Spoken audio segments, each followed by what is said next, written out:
Kasus yang melibatkan Andri Tejadharma dan penyitaan aset oleh Satgas BLBI menunjukkan kompleksitas dalam penanganan kewajiban obligor BLBI. Meskipun Satgas menganggap Andri sebagai pihak yang bertanggung jawab atas utang kepada negara, Andri bersikeras bahwa ia bukan pengemplang BLBI. Ia membantah keterlibatannya dengan menyatakan bahwa kesepakatan antara Bank Indonesia dan Bank Sentris Internasional bukanlah perjanjian utang, melainkan perjanjian jual beli promes. Penyitaan rumah pribadi Andri serta potensi penyitaan aset lainnya telah memicu gugatan hukum terhadap Kementerian Keuangan dan Bank Indonesia. Meskipun proses hukum sedang berlangsung, belum ada hasil yang jelas dari sidang terakhir pada Juli 2024. Kasus ini mencerminkan ketegangan antara pemerintah dan individu terkait dalam penyelesaian kasus-kasus BLBI yang telah berlangsung lebih dari.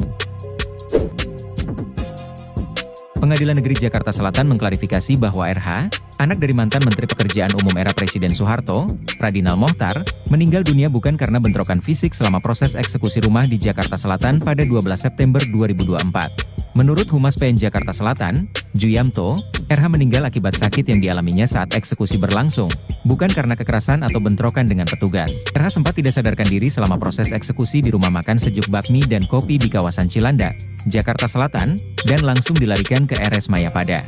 Namun, nyawanya tidak dapat tertolong. Pengadilan turut menyampaikan rasa duka cita kepada keluarga yang ditinggalkan. Eksekusi pengosongan lahan tersebut terjadi pada Kamis pagi, dan RH yang sudah lanjut usia dan dalam kondisi kesehatan yang buruk mencoba mempertahankan properti tersebut sebelum akhirnya kondisinya memburuk dan dibawa ke rumah sakit. Ketua Fraksi PKB DPR, Cucun Ahmad Syamsurijal, mengonfirmasi bahwa PKB telah mengajukan daftar nama kader terbaik mereka untuk dipertimbangkan sebagai calon menteri dalam kabinet presiden terpilih, Prabowo Subianto. Cucun menegaskan bahwa nama-nama yang diserahkan adalah kader profesional yang sesuai dengan kebutuhan kabinet yang diinginkan Prabowo. Usulan nama menteri ini juga dilakukan oleh partai-partai lain dalam koalisi Indonesia Maju, KIM, bukan hanya dari PKB. Bahasan terkait penentuan menteri dilakukan oleh Ketua Umum PKB, Muhaimin Iskandar, bersama Prabowo. Namun, keputusan akhir tentang siapa yang akan menduduki posisi menteri berada di tangan Prabowo. Ahmad Muzani, Sekretaris Jenderal Partai Gerindra, sebelumnya menyatakan bahwa Prabowo sedang menyaring nama-nama calon menteri dari berbagai partai pendukung, dan kabinet yang dibentuknya akan berbasis Zaken, yakni kabinet yang berisi para ahli di bidangnya, baik dari partai politik maupun profesional non-partai. Kabinet tersebut bertujuan untuk memastikan efektivitas dan relevansi dalam jabatan yang akan diduduki. Kasus buronan Harun Masiku masih menjadi perhatian besar bagi publik dan KPK.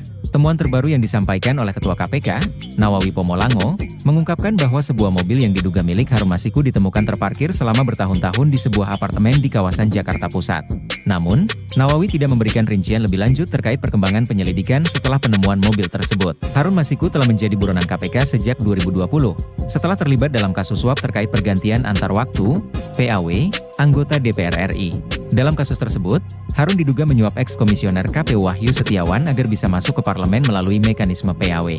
Hingga kini, pencarian Harun masih terus dilakukan oleh KPK, dan Nawawi memastikan pihaknya kerap berkoordinasi dengan tim pencari untuk mengetahui perkembangan kasus ini. Meskipun sudah lebih dari 4 tahun Harun dalam pelarian, KPK masih menghadapi tantangan dalam melacak keberadaannya. Menurut kalian, apakah Harun Masiku dapat segera ditangkap?